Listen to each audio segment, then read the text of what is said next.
people talk about there's a disappearing middle class of films, just like there's a disappearing middle class of, and that's like films that are like 20 million to 50 million, like these are disappearing films.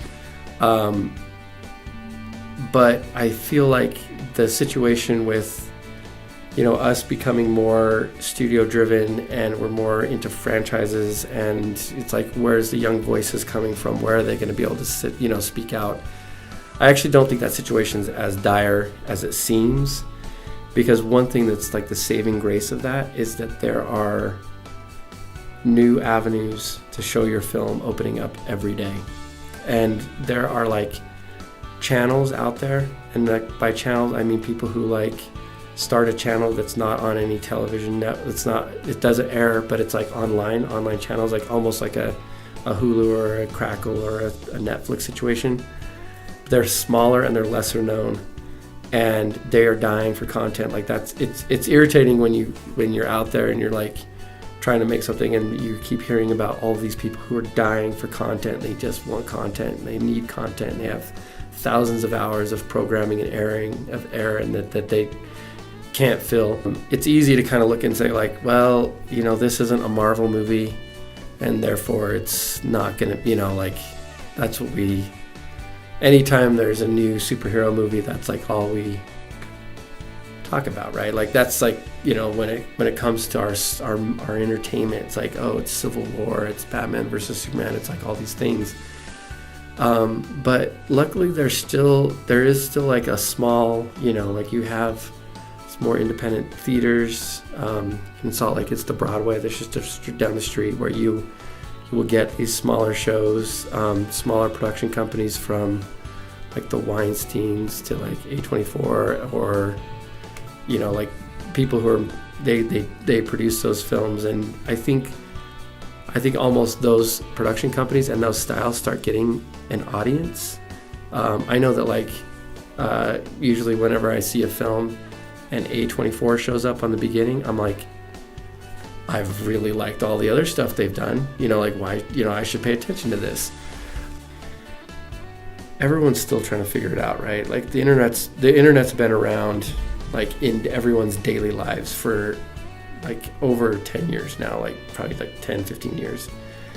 And we're still trying to figure out how to make money off of art because of the internet, right? Like before it was a very set system, and now we're like, okay, the internet, how do we make money? And we're slowly figuring it out. And I feel like the people who will figure it out are like the people who are going to be successful. And it worries me because I'm like, no, I really, like I grew up, I set my plans in this system, and the system's kind of falling apart, like, having a theatrical. And I think the idea of like really wanting to get a theatrical release for your film is kind of, I don't think it means as much anymore, but it's also like harder to get, when, if you get a Netflix release on your film, suddenly you're like way more accessible to people than if you're playing in like 1,000 theaters across the country, and it's kind of like, it's like, what do you want? Like, are you going to be okay with like a Netflix release or straight to video release or VOD release?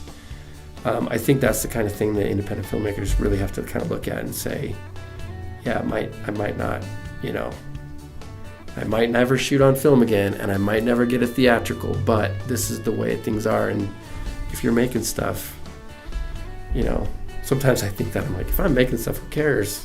But then when it gets out there, I'm like, like I'm very grateful that Dragonfire is on Netflix, because it's very easy to say, oh, I made this movie and it's on Netflix, and everyone has Netflix.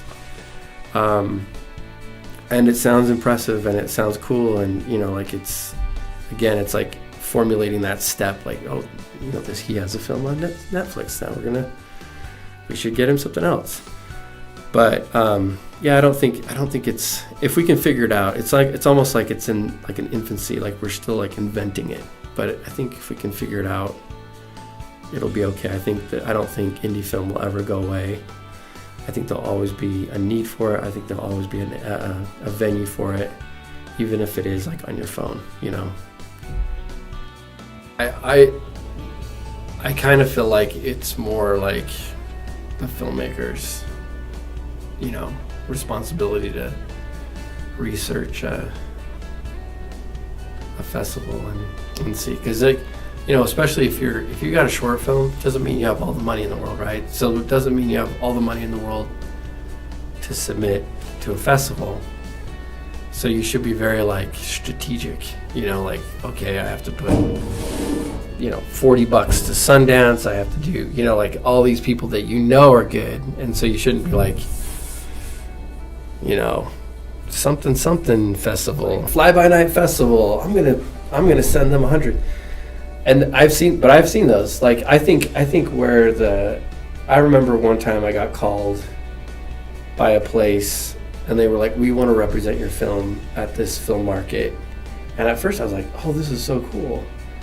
And then they were like, it's $200 for us to do this, and this. And they were on the phone with me, and it was at the time it was like, oh man, I don't want to pass up an opportunity. They picked me. But then I was like, I don't got $200, And so I think now I kind of obviously that's a scam, right? I try to tell people you're the creative resource. You do not pay people to whatever. Whatever they're gonna say they're gonna do. Oh, they're gonna record your album for you, or oh, they're gonna do this. It just costs $1,000.